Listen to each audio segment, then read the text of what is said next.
Welcome everybody to Leading Edge for the Online and Blended Teacher.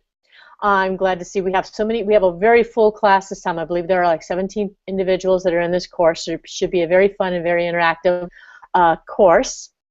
I am Sandy Samara. I am the facilitator for your course. I am a retired educator. I taught in the classroom for over 20 years. I did teacher training nationally across the United States.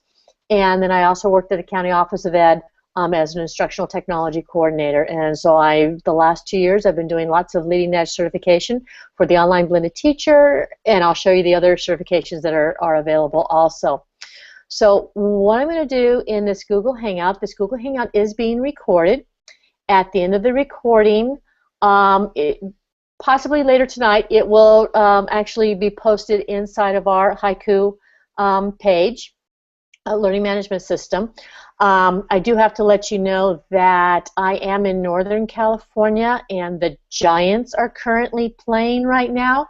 The score is 0-0 unless something's changed in the last 10 minutes. So if you hear me hoot and holler all of a sudden out of nowhere, it'll be because my husband and son are watching the game and something's happened. But I do know that the Dodgers, since most of you are from Southern California, will be playing. I think it's at 6 o'clock is the Dodger game. So we'll be finished. Plenty of time for you to watch the Dodger game for those Dodger fans. Okay, so the way I'm going to organize this Google Hangout on air is if you do have any questions, you can actually, if you're live with me, jump in and ask the question, or you can go ahead and do a text off the right-hand side of the screen that you're in. I'm going to go ahead and go through the presentation that's actually posted within Haiku, and then I'm going to take you into the live course and just kind of refresh and go over some information in there. And that will be it. I will do my best to get us out of here by no later than 5 o'clock, if not a couple of minutes earlier. Okay, so what I'm going to do is I'm going to go ahead and share my screen right now. And it looks like I want this one.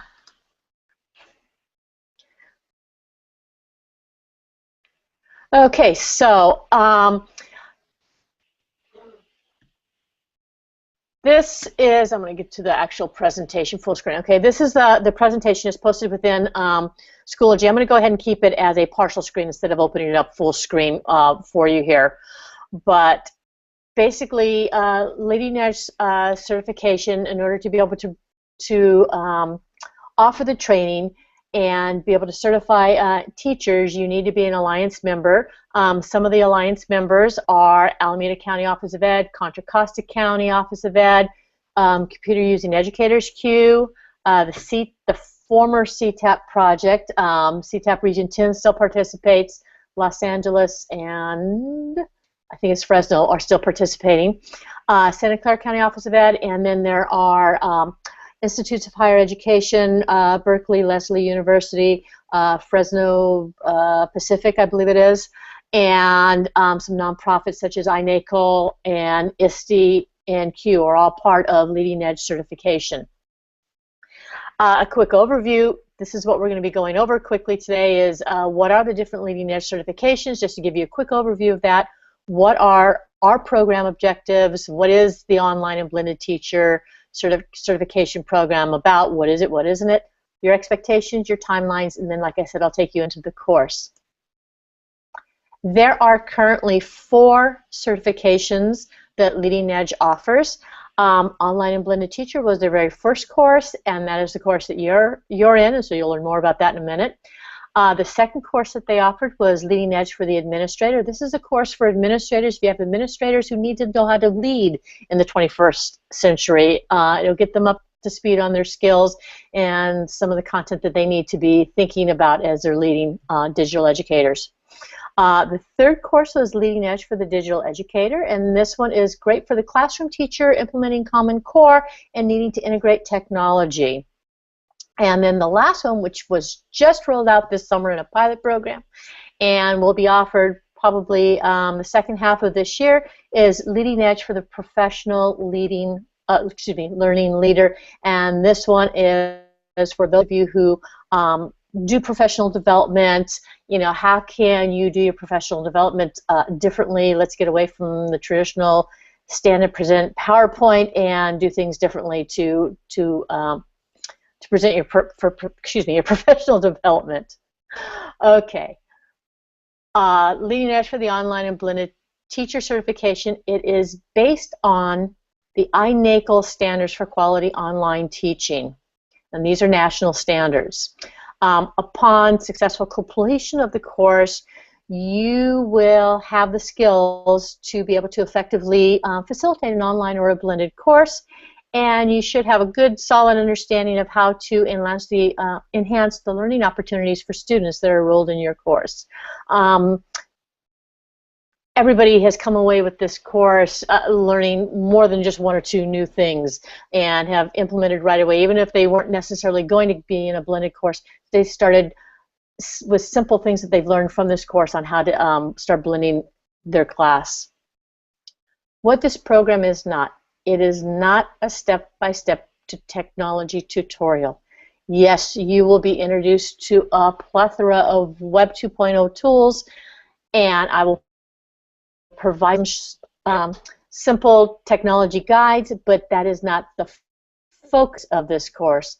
The focus, and this course is not a Web 2.02 guide, nor is it a learning management training. Yes, we will be in a learning management system. I will go over different facts about the learning management system, but I'm not going to teach you how to drop your course into one, and our learning management system is Haiku. What this course is all about pedagogy. What are the pedagogical strategies that you should be implementing if you're going to be teaching online or if you're going to have a blended learning course? I will not soft pedal this. It is a very rigorous course. There's no, I'm not going to say, oh, it's an easy course, you'll be able to get through this no matter what as you're teaching in your classroom. It is a rigorous course, and you need to have that in mind when you're going through this. It is 45 to 60 hours of time for the 8 modules that we have. You have, so we have 8 modules, which are 8 weeks of our course. 1 week of the course is to work on your portfolio, and then the last week of the course is to do a portfolio peer review. So that makes our course 10 weeks long. You can expect to spend at least 5 to 8 hours per week working on the course. This varies greatly. It varies on your technology skills. It varies on the bird walking that you do. You know, you start reading some of the content, looking at some of the videos, and it takes you to other links, and then we wind up several web pages down from where you actually began. And it's just because sometimes you're going to find content that's very interesting to yourself and you want to learn more. So those are the things that are going to take you longer to complete during the week. And then again, you know, if it's a short module and you've done this before and you know the technology skills, you might be able to get through it in less time. An overview of the curriculum. There are, as I said, 8 modules. We have the introductory module that you're going to do this week, which is a very short, simple module. Don't let it fool you, because in Module 2, we jump in full force. Module 2 is the history of online learning, and we're going to take a look at the history and concepts of both online and blended learning. Module 3 is on pedagogy. What are some of the pedagogical differences and some of the strategies that are used? Module 4, we're going to take a look at how do you build community in an online form. This is extremely important. You know, how do you keep that engagement? How do you keep the course going? And you'll actually create a discussion module for a discussion for this module. Module 5 is on online accessibility. We take a look at how do you make your course accessible. Little things like style formatting sheets so that a screen reader can read your screen, the content that you've posted online, as well as we take a look at creating a visual presence. And in this module, you'll actually create a screencast where you will have to add closed captioning and a transcript. Whoops. Didn't mean to do that. In Module 6, we take a look at assessment and evaluation. What are some tools that you can use to assess in an online form? So we'll take a look at some Web 2.0 tools here. Module 7, policies and procedures. You're going to create an online syllabus, and you're going to evaluate yourself based on the 4 roles that are generally recognized that you need to have skills in to be an online teacher. And then the last one, basically a sum up, go back, review the INACOL standards, how ready do you feel, and start working on your portfolio. In each module, there is I'm going to say starting with Module 2. Module 1, like I said, is a really simple module.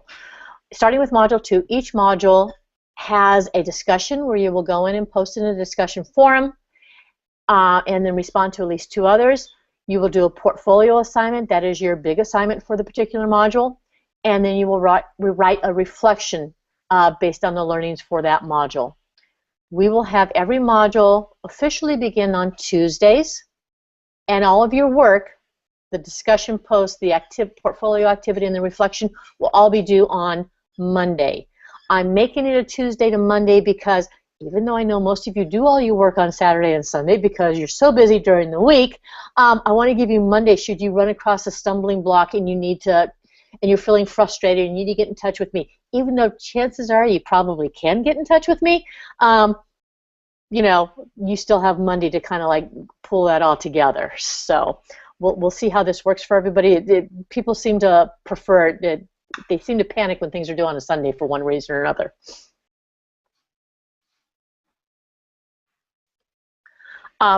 In the discussions, you need to create an initial post by Saturday, and then you need to respond to others by Monday, the close of the module.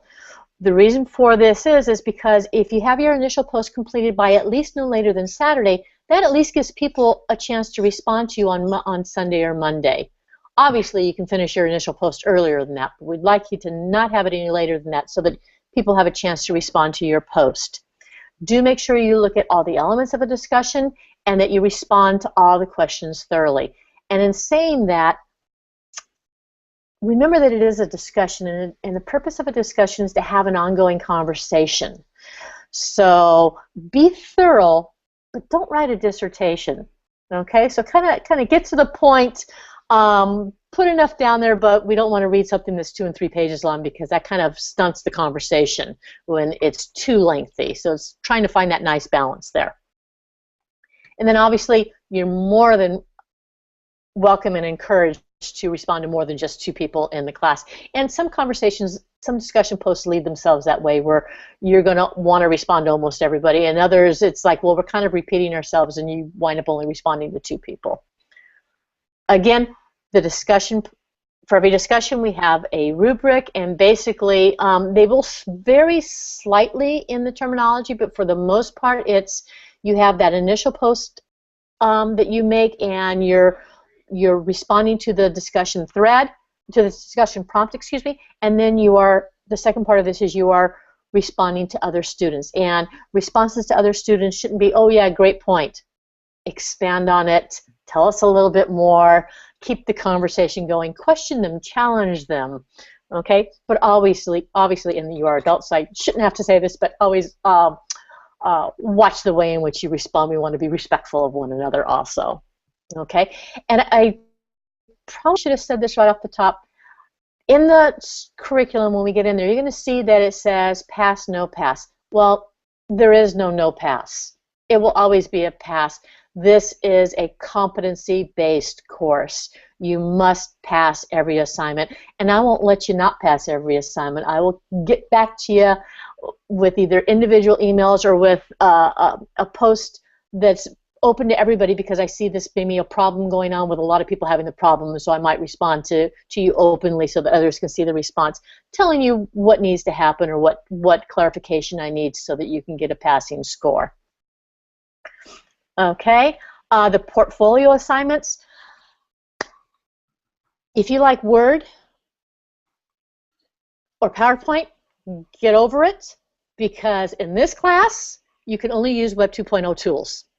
So my definition of what a Web 2.0 tool is it's any tool that lives on the web You access it on the web, you create on the web, you revise it on the web, and you share it on the web. And taking it to the next level are those Web 2.0 tools that actually allow you to collaborate on the web. So if you have to download in order to create, it is not a Web 2.0 tool. Okay? Everything you do in this course, it has to be done in a Web 2.0 tool. Okay? So for your portfolio assignments, you're going to use you are going to be exposed to so many different Web 2.0 tools. And I just bring lots of them forward so that you can pick and choose which ones you really like. And hopefully, you know, use one or two of them in your classrooms.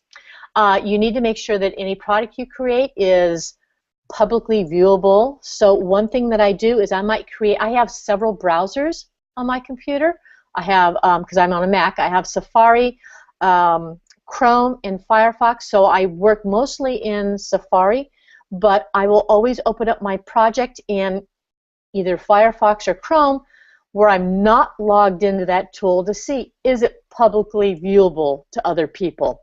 And if I can't see it in another browser, then I know that I've done something wrong and I need to go back and find that, how to share, how to make viewable publicly, how to publish, whatever the terminology is for that particular tool. You obviously want to strive to integrate the content curriculum with your activity explicitly, and I encourage you to try different tools. And if you see that I haven't listed a tool that you would really like to try, you know, you might want to send me a quick question and see, is this tool an appropriate tool? 99% of the time I'm going to say, hey, yeah, great, go for it, because I love to see new tools being used. And again, the assignment is due on Monday.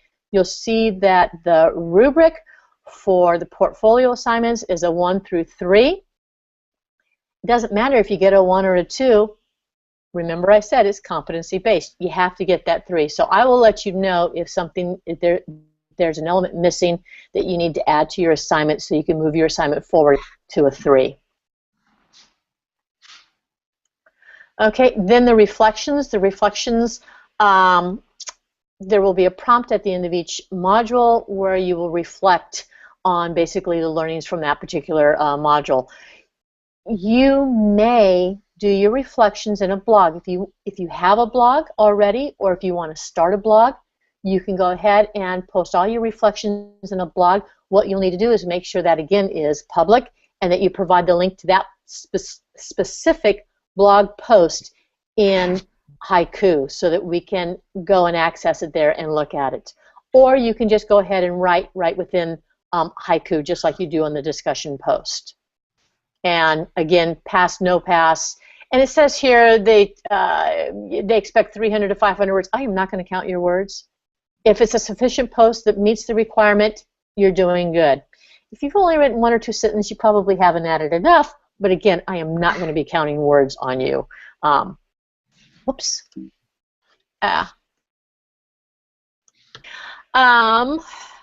At the end, you will create a portfolio, and your portfolio will have all of your portfolio assignments embedded into it. It will have all of your reflections embedded in there. The portfolio will be reviewed by at least 3 educators. There will be myself, and I probably should have introduced her sitting right there. Eileen is going to help co-facilitate this course with me, so she will be the second reviewer on portfolios, as well as she will be jumping into the course from time to time. You should have said something, Eileen, and spoken up sooner. And you will also do a peer review where each person will review 2 peers' portfolios. Okay? And I have examples in the course. So that's a quick overview. Those that are present here, do you have any questions about the course? And I'm not seeing anybody that's posted anything else to me. No questions? Okay. So what I want to do quickly, we're going to get out of here. We're going to get out of here in good time. Okay. 1 second. Let me see. I'm going to go ahead and get into the course. So this is your Haiku course. Hopefully you've been able to get into the Haiku course. If you haven't, please send me an email. I've had a couple of people that I've had to reset their passwords for, so I'm going to go ahead, so if you're having problems, please let me know about that. So this is your welcome page when you first come in here. Every week I'll have some announcement that introduces the new module. This time hopefully people did the connections form. I've been checking people off. There's still a few people that haven't added their names to that. That gives me your contact information so that should I need to contact you, I'm able to. If you ever see a little caret alongside these are a list of all the pages. If you see a little caret alongside, that means that there are sub-pages below it. So if I click on the little caret here, you'll see the sub-pages below where we have information about Leading Edge. We have our syllabus in the welcome page. And here is a direct link to the syllabus if you want to take a copy of it in a Google Doc and make a copy for yourself. I'm not going to go over the syllabus, but we have the learning outcomes, the prerequisite skills. Communication, the best thing to do is to email me whenever you have a question. And I'm going to emphasize this several times. If you're working on something, especially like it's the portfolio assignment and you're using a brand new Web 2.0 tool, or you're not really sure of you're having trouble with something, do not hesitate to contact me. If you're working on something for more than 20 minutes and you can't figure out the problem, chances are you need to just walk away, send me an email, and then I will be able to get back to you and help you out. Be specific. Say that you're working on Module 2 portfolio assignment. You're using whatever Web 2.0 tool and you're having trouble finding the embed code, or you're having whatever you're having trouble with. If you give me that information up front, then it kind of helps me to go through and take a look and send you that information. Okay? And sometimes, and I've done this quite often, I'll say, you know what, we're going to go back and forth several times in an email. It'll probably be much faster if I just pick up the phone and call you. When can I call you? Or if we jump onto a Google Hangout so you can show me what's going on and I can see where the problem is. So, like I said, my job is to be here for you. Do not hesitate to contact me. Okay.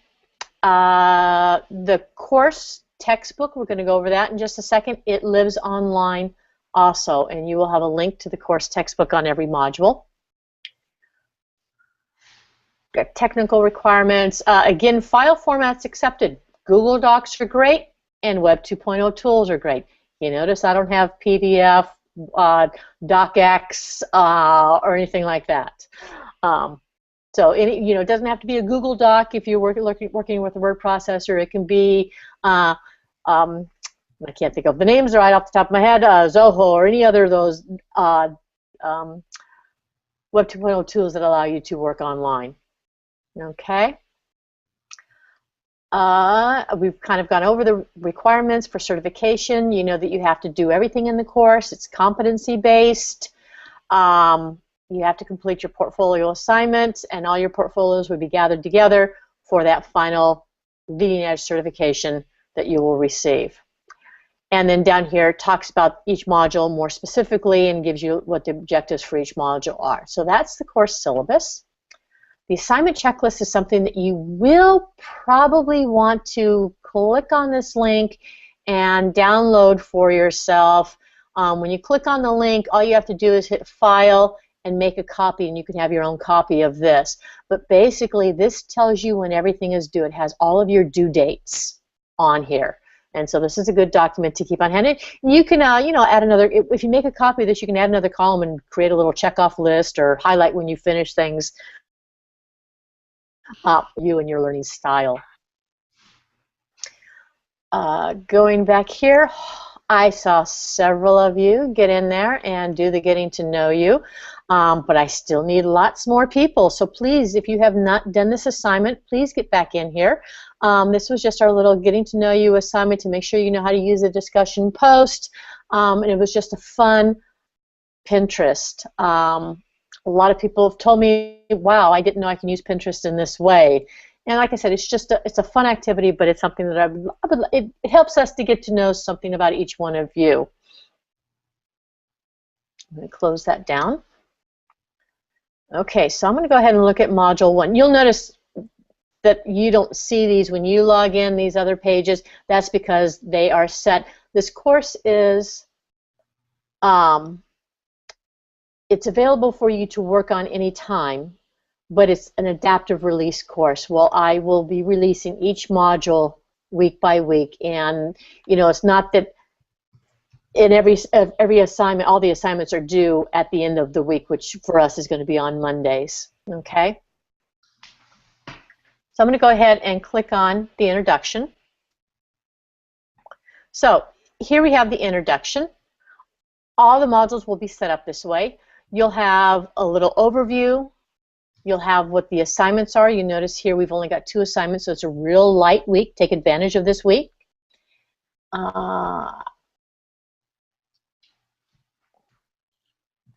And then we have the learning objectives, and we have our link to our textbook. And so when I click on this link, and I already have it open, it will take me to the textbook. This is the beginning page of the textbook. This is only Module 1's page that you're seeing here. And so when I click on the introduction, again, I've got the overview and the learning objectives.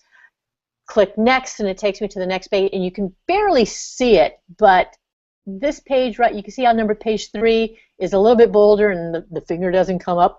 It's because I'm actually on page 3. I always have a hard time seeing what page I am, so I kind of scroll across the top to see where the finger's not showing, and it tells me what page I am.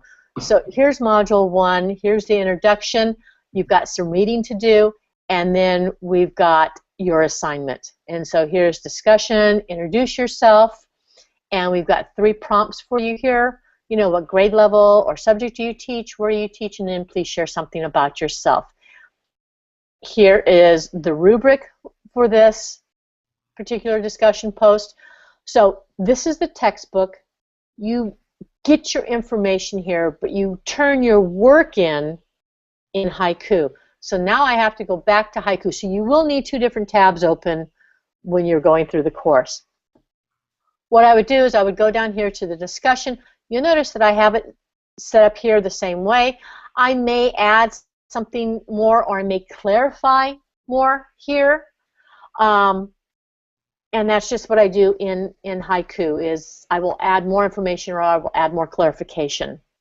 And look, we've got some, they haven't done the getting to know you, but they got in and did the discussion, which is fabulous. So if I take a look here, we see, 2 people have done their discussions.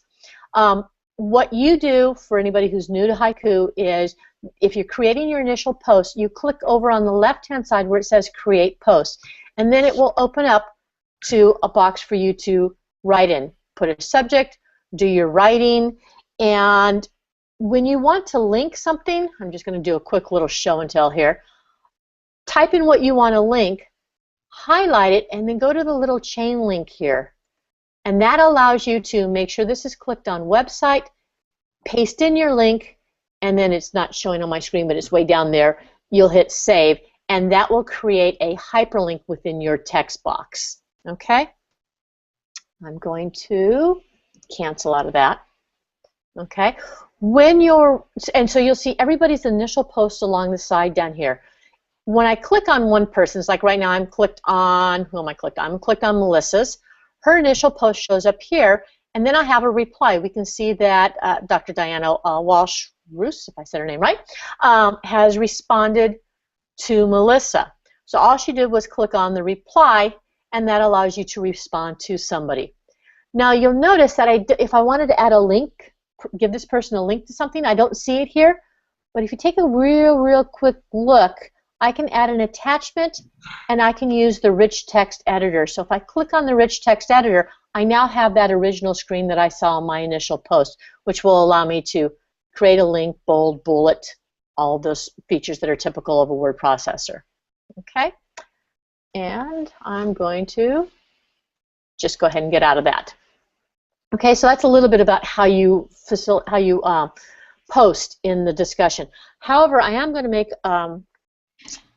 provide you with what I feel is a best practice for writing your discussion post. I write my discussion posts what I call offline, whether that be in a Google Doc, a Word document, a text document, whatever. I write it offline first. That gives me a chance to think about what I'm going to write, review what I'm going to write, before actually posting it into the discussion forum. The other thing that does is, should I need to get up and leave, and I forgot to save, I'm not going to lose it. Should there be a hiccup in the internet, I'm not going to lose all the writing that I've just done. Should I click post, but I didn't wait for it to really post and I moved past the page, I didn't lose it. I have had this happen to me more than once, and it's usually, even though I tell you this best practice, it's always that one time and I'm in a hurry and I'm just writing something immediately in there without writing it offline first, that something like that happens, and I have to go back, okay, what did I write, and have to write it all over again. So it's just a best practice that I use. Okay, and then in Module 2, we said, oh, let me go back to the curriculum first. Okay, so I finished the first page, or finished that page. I'm going to go on to the next page. You'll see that I've got some information here to read. This is actually a pretty boring module, but it's just our introductory module. Here I've got some more information here, and it says that you can use Office, and I'm telling you, no, I want 2.0, Web 2.0 tools. I'm going to make you stretch your learning. There's some more information down here. Going on to the next page, there are some videos to watch that kind of introduce blended and online learning. The next page is this Right for You, and right here on this page, this is page 7. On page 7, there is a take a free online self-assessment from the University of North Carolina. Take that self-assessment because you're going to use sort of like the results of that when you're responding to your reflection. Okay?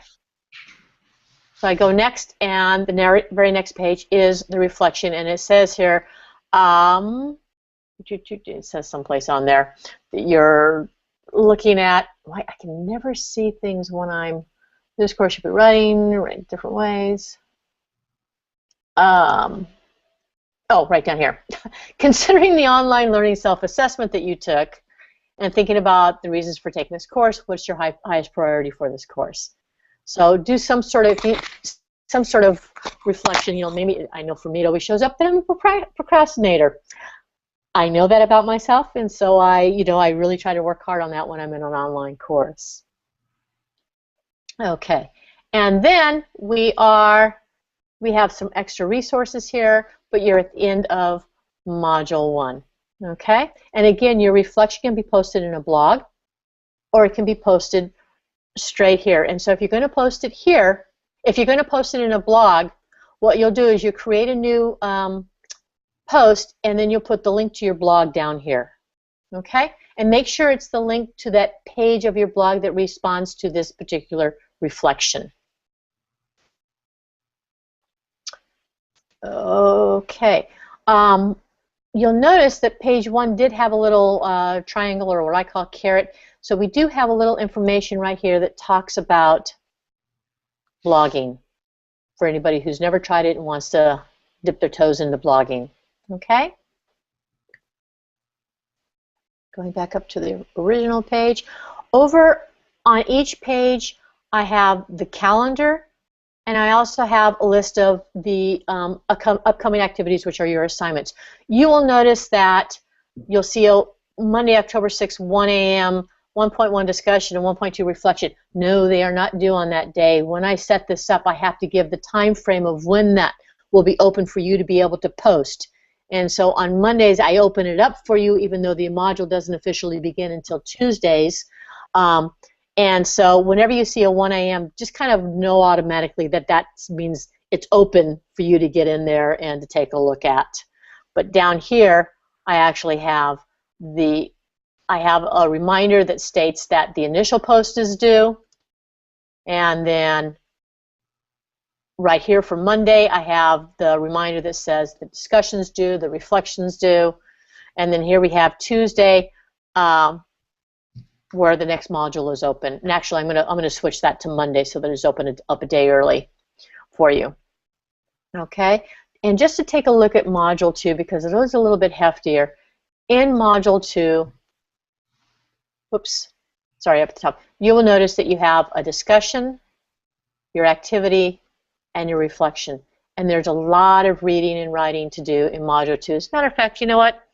Module 1 is so light I'm going to open up Module 2 on Friday this week because there's a lot of reading in Module 2, and this will give you an opportunity to get a head start on the reading. You still won't be able to post until I'll actually open up the posting for Monday also. So I'll switch everything for this particular module. I'll switch everything a day, sort of a day ahead for that. But there's a lot in Module 2 just in the amount of reading because you're taking a look at the whole history of online and blended learning, and you've got the Clay Christensen reports on blended learning and the disruptive, blended learning as a disruption and the online learning, the new generation grants, taking a look at some of those profiles and stuff. So, and it's your first one where you actually have your activity that you have to do. There's 3 things in this module. So I'm going to open up this. I'll switch that after we get off the call for you. Okay. Let me think. Was there anything else? Oh, Module 2. Another reason for looking at Module 2. Starting with Module 2, you will find that. Where is it?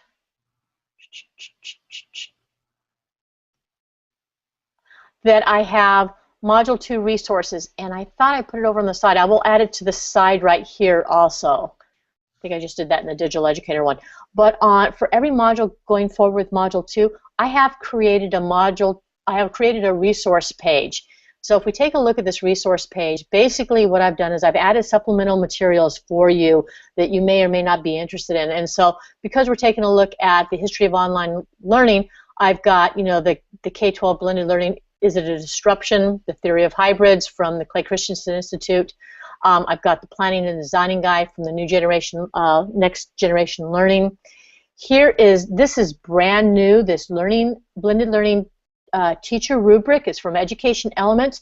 You do have to sign in, but you don't have to buy anything or do anything like that. The report is free, but they just kind of, I guess, want to keep track of who gets the report, and I don't know, there might be who knows if there's a salesman that will try to email you afterwards. But I took a quick look at this, and it looks really awesome. It's the first time I've seen where they're actually taking a look at what would be a rubric for you to be able to assess somebody in a blended learning environment. So I thought it was worth putting in here. For your activity, you're going to be using a Web 2.0 tool to create your Venn diagram. And so I've given you a list of some Web 2.0 tools that you may want to try out. And then here are some additional resources. Blocking websites, unblocking websites, this one you may need. You may notice, and I'm going to go ahead and just open up this document. You may notice sometimes that you're going to get to a video on a page, or you're going to get to a big blank spot on a page, and you're going to go, gee, what belongs here? Chances are your browser is blocking you from being able to view it. They're thinking that it's bad content. And so if you're in Firefox, look for this little teeny tiny shield right here in the the left-hand corner, and basically you disable protections, and that content will suddenly show up. And the Chrome browser, again, it looks just like a little shield, slightly different shape, but a shield, and it's over on the right-hand side. And again, you have to say, please load this unsafe script. And I'm not sure where it is in Safari because I can't come across a page that I haven't already cleared for my browser to be able to view. So if you're not seeing something, go to this unblocking websites, or actually, just kind of, if you can just kind of remember, look in the upper left or the upper right-hand corner. Do I have a shield blocking content from showing on this page? Okay. Or was I? I was right. No. I forgot where I was. Oh, here I was. I was right here. And then down here, I just have a whole list as I run across articles that are posted recently on blended learning, and I felt that they had some value. I've been putting links down here. You know, it's just like I said, it's just supplementary resources that if you want to explore further, you can. Probably the last thing I need to say, and I'm going to go to just a plain Google page for this, is if your work email address is tied to your school or district's Google for Education account, you need to check can I share, if I create a Google Doc, can I share outside of the district? I have run across cases where somebody's created something and the only sharing permissions that are allowed by the district are you can share with people within the district, but you can't share outside the district. If that's the case, I'm going to highly recommend that you create a secondary email account, or you use your secondary email account and tie it to a Google account so that you can share with everybody in the class. The other thing is, and sometimes people find, oh yeah, I can share with everybody, but then they go to do their portfolio, which is done in a Google Sites, and they find out that that is what has been blocked by the district. And so if you go to the upper corner, those Google apps, and you go to more, you go to even more, and you scroll down to home and office, see if you can do Google Sites. If you can't do Google Sites, then you might be blocked. If you can't click here and create a new Google site, the district might be blocking that. So again, you have a choice. Contact somebody at the district to see, can you open that up for us, or just unfortunately use a secondary account. Don't use your school account. So that I'm learning to tell this to people up front versus having them find it out at the very end, which we have had happen several times as we've gone through the different courses that I've taught, unfortunately. Okay, I'm going to stop sharing my screen. And I don't know if I'm there or not. Okay, I think that's all. Are there any questions? I went through a lot and I talked really fast. But you'll be able to review this later because I'll be posting it in our course.